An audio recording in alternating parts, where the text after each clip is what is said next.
제가 맨날 노래만 부르고 일 하나도 안 하는 것 같죠? 사실은 방송 안 하는 시간에 제가 이렇게 부지런합니다. 서문부터. 아유, 디자인 깔끔하다. 자, 책 내용을 미리 오픈하는 참 담대한 저자, 바보들의 행진. 이 책의 디자인 특징은요, 한 페이지에 얘기가 다 끝나. 두 번째 페이지 되면 또 제목이 시작돼서, 이것은 마치 접었다가 폈다가 펼치는 대동여지도 같다고나 할까? 김정호의 대동여지도. 한 페이지로 얘기가 완결되는데 그 얘기들을 갖다 붙이면 긴 이야기가 완성되는, 대동여지도 착착착착 접는 거 있잖아요. 목판 탁탁탁탁. 이런 미적 형식적 한 페이지마다 글 하나씩, 그러니까 심심할 때 뽑아서 읽으면 되는 거야. 그 롯데 바다 컵 하나 빼먹듯이. 자, 첫 번째 페이지입니다. 서문경, 바보들의 행진. 영국의 경제학자 조안 로빈스는 막스, 마샬, 그리고 케인스에서 이렇게 말했다. 경제학을 공부하는 목적은 경제학적 질문들의 일련의 준비된 답들을 얻는 것이 아니라 경제학자들에게 속지 않는 법을 배우는 것이다. 경제학자들에게 속지 않아야 하는 이유는 그들의 이론을 따르는 정부의 경제정책에 속지 않기 위해서다. 경제학은 일정한 시대적 조류를 갖고서 정부를 장악하여 정책을 만든다. 정부가 실행하는 경제정책들은 자살률, 산재율, 출생률 등에 대해서뿐만 아니라 사람들의 고용, 소득, 노동, 여가와 같은 삶의 질을 결정하는 요소들에 직접적 영향을 미친다.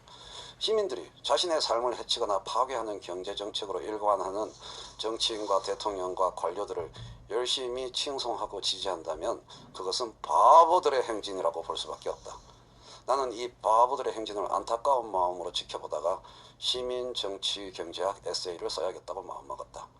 이 경제학 책은 시민 정치의 정상적 작동을 위한 정치학 책이다. 그리고 경제학은 정치학이다. 어떻게 한 페이지 이렇게 탁 끝나게 완결적으로 형식 내용을 탁탁탁탁 균형을 맞춰가지고 힘 조절을 할까? 내가 생각해도 참 대단한 재주야. 박수 주세요, 박수. 뭔지 모르지만 박수. 한 페이지에 탁 얘기를 억지로 우겨넣는 것도 아니고 한 페이지로 얘기가 탁 구성돼. 함초롱님 감탄사 좋아요.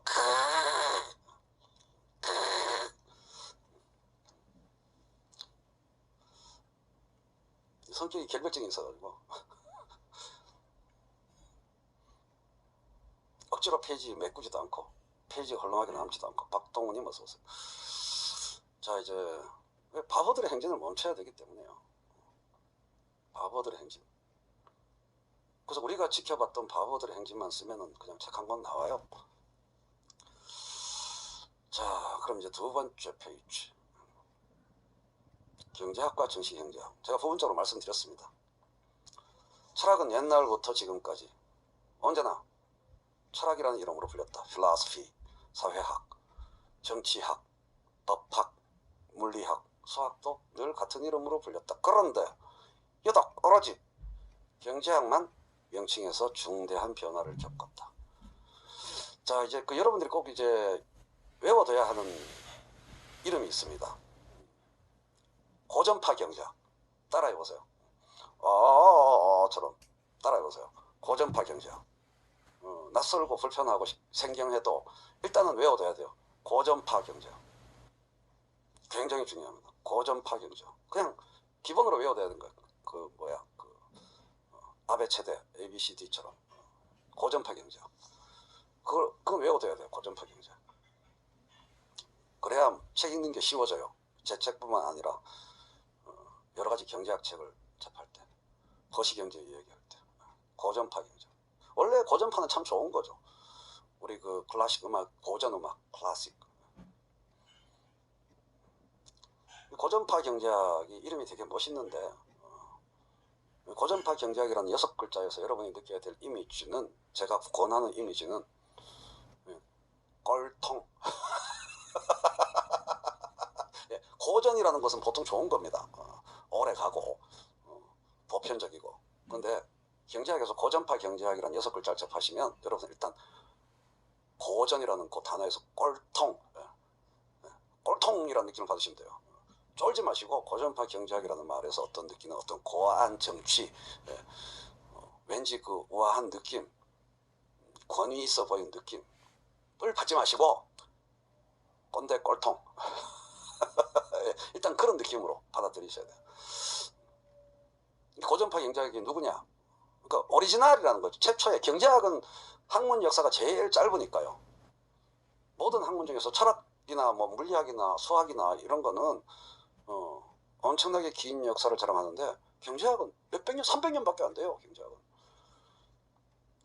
태어난 지 300년밖에 안 되는 학문인데 뭘 그렇게 공부할 게 많고 어렵고 복잡한지.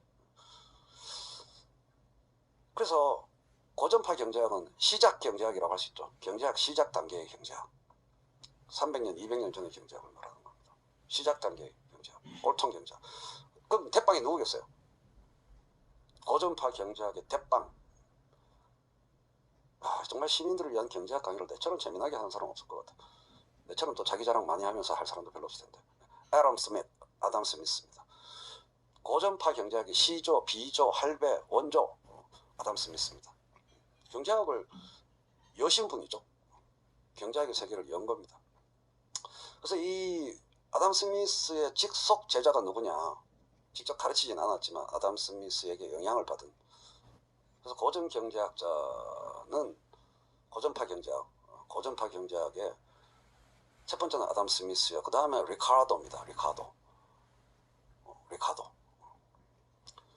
데이비드 리카도. 어쩔 수 없이 외워둬야 돼요. 일단 리카도는 그래서 이름이 아담인가? 위원님 중간고사 기말고사 참 잘 치실 것 같아. 그렇죠. 시초니까 이름이 아담. 이브 아니고 아담. 리카도는 여러분이 학교 다닐 때 배운 게 비교 우위론.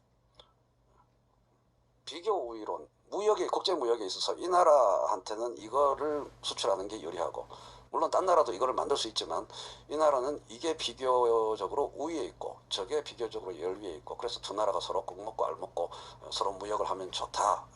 그 비교 우위론 하면은 리카도가 되겠습니다. 그리고 또 아담 스미스가 있고 리카도가 있고, 여러분 인구는 기하급수적으로 증대하는데 생산은 산술급수적으로 증대하기 때문에 인구가 너무 폭발해서 큰일이다. 이런 거 얘기하는 사람이 누구예요? 인구 하면은 멜서스 이렇게 쓰죠. 멜서스. 우리 때는 멜더스라고 썼는데 요즘 교과서에서는 멜서스라고 쓰죠. thatcher 같은 거니까 멜서스죠. 발음이 아주 더럽습니다. 이 사람들이 다 고전파 경제학자들이에요. 그 다음에 아주 중요한데 사람들이 일반인이 모르는 사람이 있어요. 아주 중요한 사람인데 일반인이 모르는 진유님 감사합니다.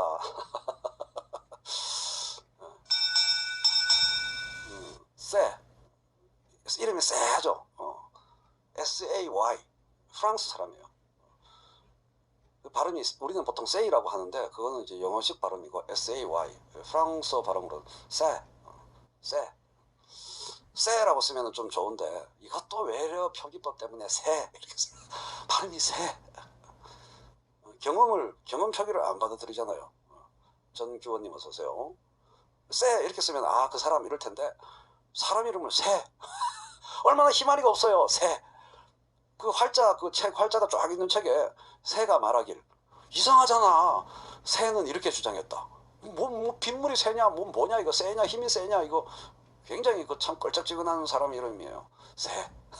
활자로는 분명히 그러니까 이제 케인스는 그냥 케인스 이렇게 쓰면 되는데 마크스는 막스 이렇게 쓰면 되는데 스미스 새는 그 책 쓸 때 느낌이 하여간 희마리가 없어요. 근데 굉장히 중요한 사람. 그래서 정식으로 이름을 다 하면 너무 어렵고 장 바티스트 세라서 장 바티스트. 프랑스에서 지금 방송 들으시는 분들한테는 하나도 안 어렵겠지만 영어권이나 우리나라 분들한테는 굉장히 생경한 이름이죠. 장 바티스트 세. 알 필요 없고 새. 그리고 넓게 보면은 마르크스도 고전파 경제학에 들어간다고 볼 수도 있어요. 따로 열외긴 하지만 그러니까 마르크스가 고전파 경제학의 제자예요. 제자. 선생 없이 제자 뭐 이렇게 학문이 안 되는데 마르크스도 경제학 공부를 비판도 몽땅 딱 태어나가지고 이제 그 독일, 프랑스, 영국 이렇게 섭렵을 하고 딱 보는데 이미 경제학이라는 학문이 나타난 지 한 100년쯤 됐단 말이야. 그럼 이제 있는 책을 경제학이라고 있는 걸 다 공부하는 거죠. 막스 전에 고전파, 아니 막스가 꼴통이라는 얘기가 아니라 꼴통 경제학자, 고전파 경제학자밖에 없으니까. 내 이름은 꼰다님 감사합니다. 고전파 경제학자밖에 없으니까 공부를 다 그거밖에, 세상에 경제학 있는 걸 싸그리 다 공부했으니까 그 공부한 게 몽땅 고전파 경제학이죠. 너무 당연한 거 아닙니까? 딱 태어나가지고 내가 경제학을 좀 공부해봐야겠다 했는데 있는 게 고전파 경제학밖에 없어. 그럼 그거 다 공부하는 거지 뭐. 그러니까 제자 맞죠? 말 됩니까? 네. 그럴 수밖에 없다. 내가 이제 경제학을 좀 공부해야지 뭐 좀 되겠구나. 딱 경제학 책을 다 읽었는데 그럼 존재하는 게 고전파 경제학밖에 없는데 아무도 없는데. 리카르도도 마찬가지예요. 리카르도가 제일 편했어 사실은. 내가 경제학을 좀 공부해야겠다 이렇게 마음먹었는데 경제학자가 아담 스미스밖에 없는 거야. 네, 초창기니까 아담 스미스 국부론을 읽고 내가 경제학 연구에 일생을 바쳐야겠다. 공부하기 참 쉬워. 이제 지 마음대로 연구하면 돼. 아담 스미스는 공부하면 되니까. 그렇게 해서 또 있다. 알릴레오에서 자유에 대해서 소개한 존 스튜어트 밀. 그래서 아담 스미스, 리카르도, J.S. 밀, 리카르도 이런 사람들이 다 고전파 경제학자들입니다. 그리고 그 더 가면 이제 나중에 좀 경제학 역사도 다루지가 않을 수 없어요. 지금 현실 경제를 얘기하면서도. 이 고전파 경제학. 근데 이 고전파가 쭉 밑에까지 이어집니다. 그러다가 이제 그러니까 이 사람들은 왜 고전파 경제학자들의 핵심 사상이 뭐겠습니까? 아담 스미스가 대표하잖아요. 시장이 왕이야. Let it be. 고전파 경제학의 특징은 무위자연, 시장자연, 보이지 않는 손, 그 얘기 다 아시잖아요. 시장은 좋은 것이요, 시장은 자연의 섭리에 맞는 것이요, 시장이 알아서 이렇게 잘 조절돼, 이런 거죠. 다 정부는 빠지셈. 그 300년의 역사가 그거예요. 정부는 빠지셈, 정부는 나서셈. 300년 경제학 역사는 그겁니다. 정부는 빠지셈, 정부는 나서셈. 딱 그 두 개로 나뉘어요. 고전파 경제학은 시작부터 뭐였다? 정부는 빠지셈. 그 여기에 이제 변화를 몰고 온 사람이 누구겠어요? 정부는 나서셈. 이 이론을 갖고 나온 사람이 누구다? 그 유명한 케인스. 너무 쉽죠? 경제학 역사는 정부는 빠지셈, 정부는 나서셈 간의 싸움이었다. 정부는 빠지셈이 주류였던 시대에 아무도 그 얘기 안 했을 때 갑자기 천재 한 명이 나타나서 정부는 나서셈. 아주 쉽죠? 제인어 설명을 들으니까 굉장히 너무 쉽습니다. 정부는 빠져라 하고 정부는 나서라 하고 싸운 거였구나. 그게 어떻게 됐다? 엎치락 뒤치락. 두 번에 걸쳐서 엎치락 뒤치락 한 겁니다. 세계사가.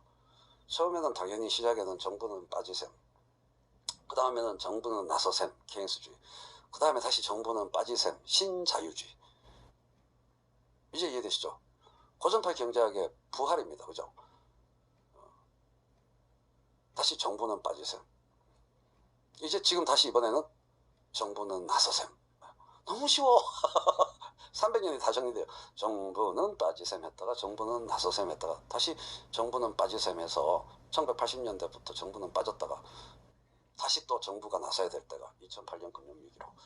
세계가 그렇다라는 걸 이해하고 나면 한국 정치가 다르게 보여요. 한국 정치가 다르게 보이고 박정희도 다르게 보이고 하여간 그렇습니다.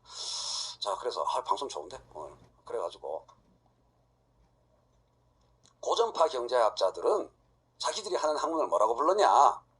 하여간 그 사람들이 학문을 했을 거 아닙니까? 고전파 경제학자들이 책을 썼을 거 아니에요. 학문도 하고 연구도 하고 분석도 하고 그랬는데 자기들이 하는 걸 뭐라고 불렀냐? 자기가 하는 학문을 political economy라고 불렀다는 거죠. economics라는 영어 단어가 없었어요. economics라는 단어가 없었습니다.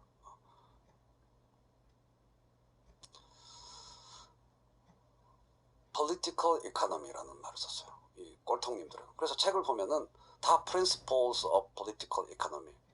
책 제목이 다 자기들 책 제목이 다 political economy. economics라는 단어가 없어서 경제학이라는 용어가 들어가야 될 자리에 political economy라는 단어만 썼습니다. 그렇다고 해서 그게 한국어 정치 경제학과 동의어냐? 천만에 만만의 공덕 아니에요. 그거 아니에요. 정치 경제학이라고 번역할 수 없어요.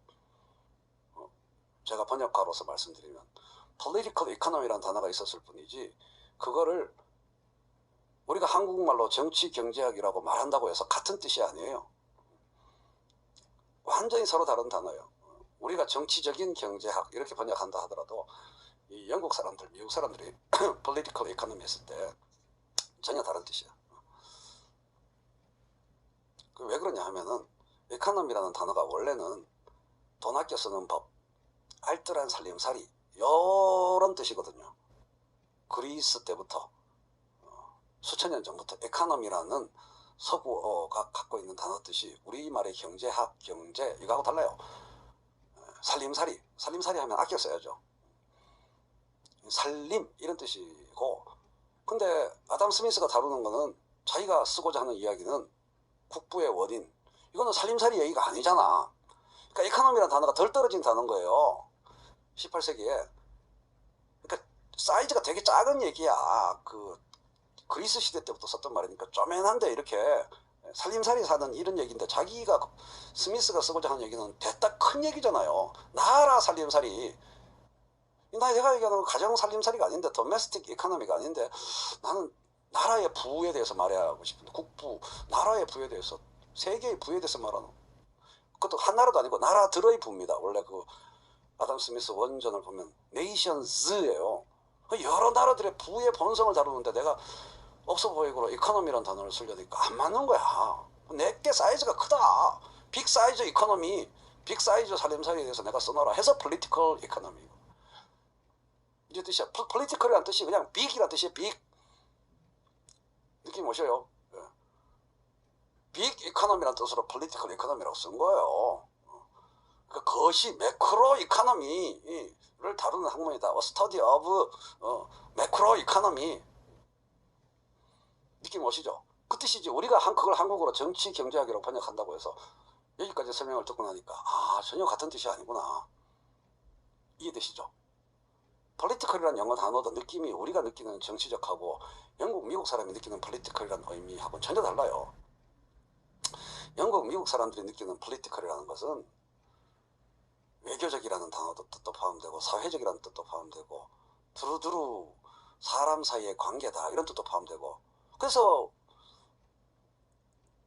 political correctness 이게 정치적 올바름 이렇게 번역하는 건 아무것도 모르는 사람들이야. 지금 딴 얘기로 나와야 되는데 내가 제일 불만인 게 political correctness를 정치적 올바름주의, 정치적 올바름이라고 번역하는 우리나라 진보 일각의 무식함 아무것도 모르는 거예요. 그러니까 사회적 어법 이 정도 이렇게 번역하면 이제 뭔가를 좀 아는 거야. 이 원만한 사회생활을 위한 어법 이 뜻입니다. 그게 그렇게 의역돼야 돼요. political correctness라고 해서 그걸 직역해가지고 정치적 올바름 이렇게 번역하는 거는 무식도 큰 무식이 없습니다. 유식한 척은 다 하면서 그냥 사회생활 원만한 사회생활의 말법 그렇게 번역하면 되는 거예요. 근데 되게 뭔가 있는 것처럼 세상에 정치적인 올바름이 어디 있어. 정치는 서로서로 입장 차이가 있는 게 있는데 거기 무슨 올바름이 있어. 미친놈들 아니야. 안 그래요. 한 번만 비판적으로 생각해 보면 사회적으로 적절한 말투, 사회생활에서 적절한 말투 그 얘기지 무슨 정치적 올바름이야. 정치적 올바름은 서로서로 올바르다고 주장해가지고 힘과 힘이 부딪혀서 민주주의에서 관철하는 건데 의견이 서로 다르다. 이걸 전제로 하는 게 정치인데 무신놈의 그만큼 무식하다는 얘기입니다. 그거를 다 그 고일 영한사전 수준으로 세상을 이해하는 거지. 느낌 오시죠? 폴리티컬이라는 단어, 소셜이라는 단어, 그리고 이코노미라는 단어에 대해서 완전히 서로 다르게 느끼는 거기 때문에 정치적, 사회적, 경제적 이런 말과 1대1 대응이 안 돼요, 한국말하고. 하여간 그래서 큰 사이즈의 살림살이에 대한 얘기다 라는 뜻으로 폴리티컬 이코노미라는 말을 썼는데 빅 이코노미라는 뜻입니다. 근데 20세기에 와서는 오늘날 20세기의 영미권에서는 이코노믹스라는 말 빼놓고 안 쓰죠. 폴리티컬 이코노미라는 말을 안 씁니다. 근데 이게 이제 결정적인 영향을 미친 게 1890년 출간된 알프레드 마샬.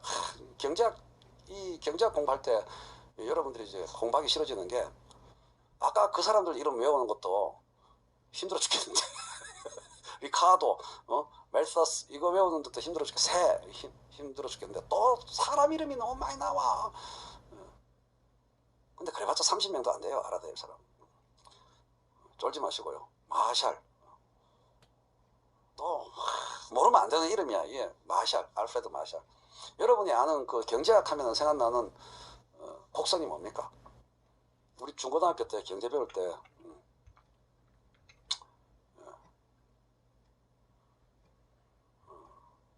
경제하면 생각나는 곡선, 법칙, 수요 공급 곡선, 수요 공급 곡선. 그 이바구를 처음 한 사람이에요. 마샬 혁명, 경제학 혁명이라고 해요. 샥샥 피, 탁탁 교차점. 우리 배우는 거 중고등학교 때 누구나 알고 있는 그 수요 공급 곡선. 마샬은 천재예요, 천재야. 경제학을 수학으로 만든 사람입니다. 우리 경제학 공부하기 그러니까 경제학 공부를 무서워지게 만든 사람이 원흉이 마샬이에요. 그러니까 경제학 공부하지 마삼, 그런 뜻에서 마샬. 그렇게 외우시면 되겠습니다. 대중은 수학 모르는 사람은 경제학 들여다보지 마삼, 이런 분위기를 만든 사람 마샬. 그렇게 외우면 되겠습니다. 그래서 이 마샬이라는 사람이 자기 경제학 책을 쓰면서 수학이 경제학에서 결정적인 수단이 되게 만든 사람이고요. 그 앞단의 경제학 책은 공부하는데 하나도 안 힘들어요. 여러분 대중들이 아담 스미스 실제로 읽으면은 지루해서 그렇지 읽기 어려운 건 하나도 없어. 그러니까 막스처럼 수학 못하는 사람도 경제학 공부를 그렇게 했지. 마샬이 막스보다 먼저 있었으면 막스가 경제학 공부를 때려치웠을 거예요. 마르크스가 그렇게 수학을 못합니다. 물론 당대 기준으로는 수학을 엄청나게 잘했지만 일반적인 IQ 140 넘어가는 사람들 기준으로는 수학을 더럽게 못했어요. 제가 그걸 다 알거든요. 고등학교 2학년이면 다 풀 수 있는 무한 등비급수 문제를, 수열의 극한 문제를 그 엥겔스한테 편지 써가지고 몰래 물어보더라고. 수학 문제가 안 풀려가지고 수열의 극한 문제더라고요. 번역했죠. 수열의 극한은 그걸 못 풀어가지고 미분 적분 하려면 수열의 극한을 알아야 되나. 그 문제를, 그 수학 문제를 못 풀어가지고 쪽팔려가지고 쪽팔리게 친구한테 물어보니까 엥겔스가 다 답안지, 또라이 새끼 하면서 답안지를 문제를 이렇게 풀어줍니다. 근데 그렇게 수학을 모르던 수학을 마르크스가 만약에 알았잖아요. 마르크스가 수학을 잘했잖아요. 자본론의 두께가 10분의 1로 줄었을 겁니다. 자본론은 기본적으로 주저리 하는 와중에 자기 학문과 문학적 소양과 얼마나 똑똑한가를 또 막 자랑 뿜뿜 해가지고 책이 막 이따가 두꺼워지는 거예요.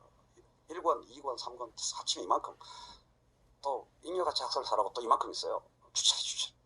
그 자본론을 진짜 수학적으로만 다 정리한다. 10페이지 되려나? 수식으로만 다 정리한다.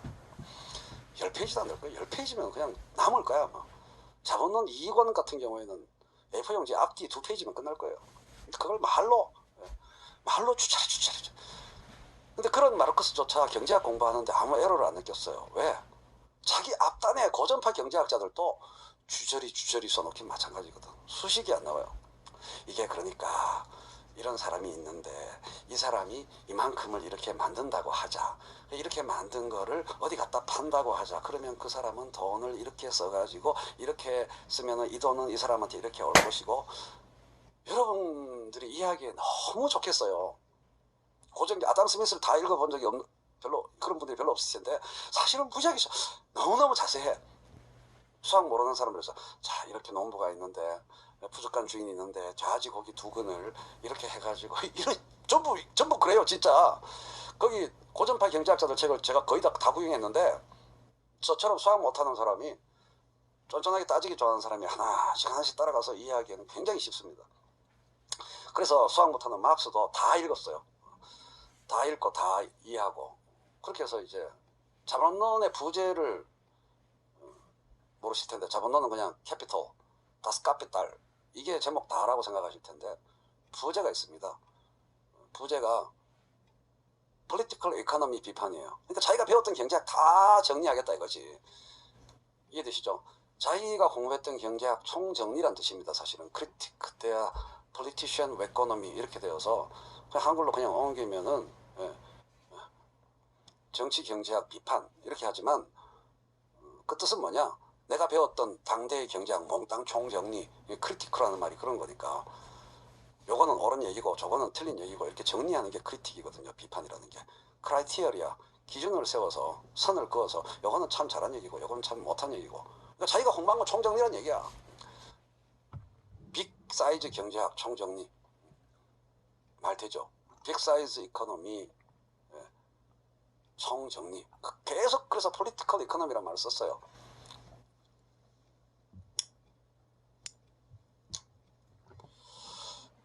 그랬는데 재밌죠? 재밌다 해줘요. 재밌어요 내가 얘기하면. 그래서 알프레드 마샬 때문에 경제학의 명칭이 바뀌었어. 알프레드 마샬의 경제학 원론은 책 제목이 Principles of Economics 처음으로 이 말을 썼어요. 진짜 처음은 아닌데 우리 이해하게 영향력 있게 처음 쓴 거는 알프레드 마샬이에요. 그러니까 마샬이 수학 들고 나오면서 저 책으로 히트를 치면서 그 다음부터는 이제 Political Economy란 말이 안 쓰이고 Economics라는 말이 쓰이게 된 거예요. 이해되셨죠? 마샬 전에도 저런 말을 시도한 사람은 있는데 별 히트를 못 쳤고 마샬이 히트를 치는 바람에 이제 이코노믹스 이게 20세기 들어와서는 경제학은 이제 이코노믹스라는 단어밖에 안 쓰입니다. 그래서 이러한 명칭 변화에 자세한 사연들과 곡절을 설명하고 이해하는 것은 여기서 그리 중요하지 않다. 책에는 안 써놨죠 제가. 그 책에 안 써놓은 내용을 제가 지금 구라를 풀고 있는 거 아닙니까? 예.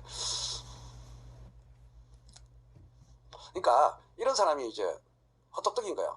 원래 경제학의 이름은 폴리티컬 이코노미다.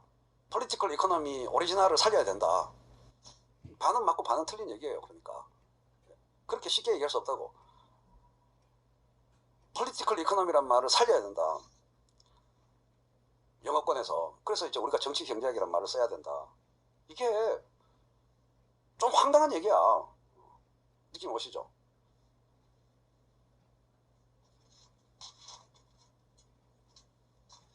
정치 경제학, 그래서 그걸 한글로 1대1 대응으로 생각해가지고 우리가 정치 경제학이란 말을 써야 된다. 제 생각과는 좀 똑같은 말이 아닙니다.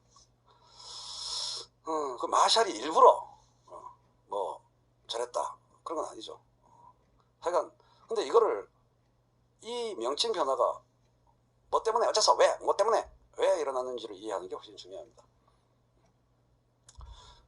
지금 경제학 전공자들도 지금 이 방송을 째려보고 있기 때문에 지금 이 방송을 째려보는 분들 중에 경제학 박사님들 많은 거 제가 알아요.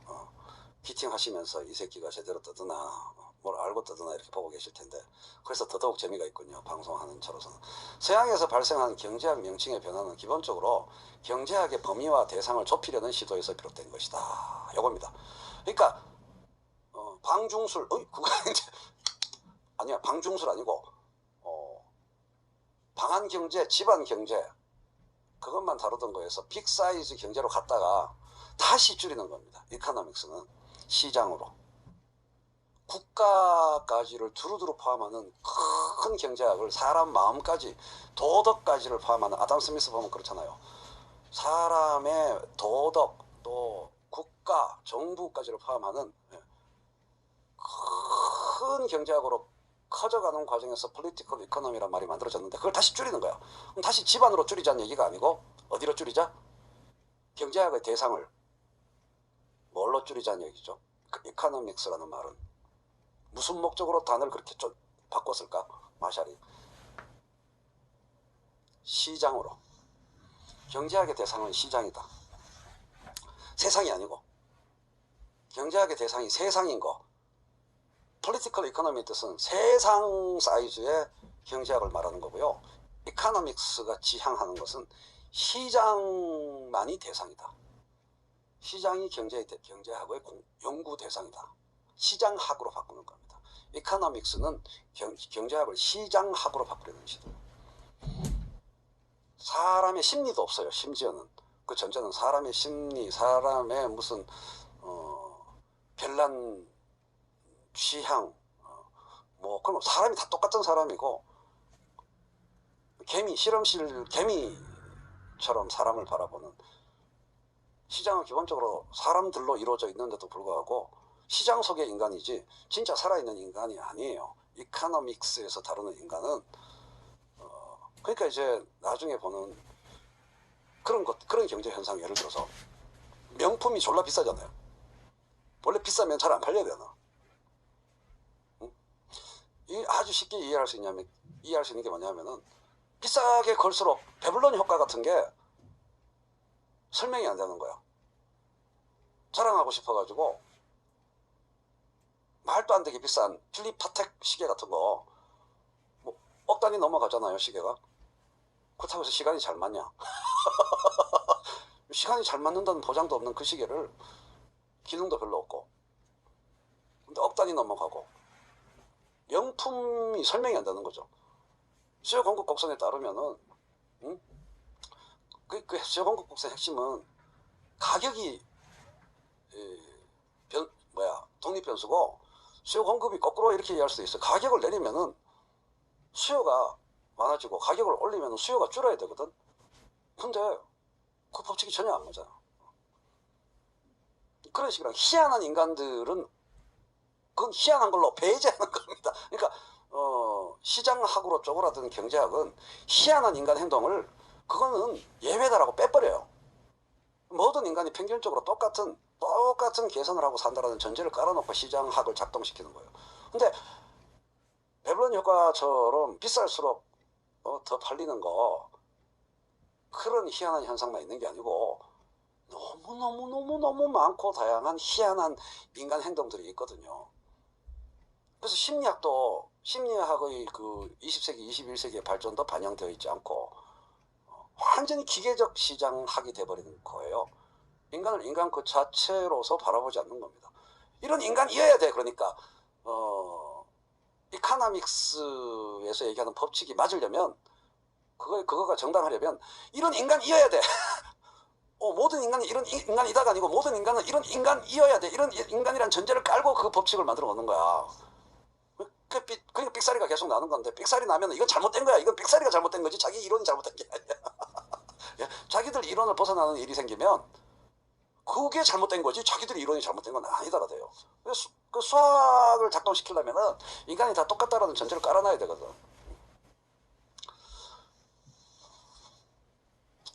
홀 때리는 학문입니다. 어쨌든 그래서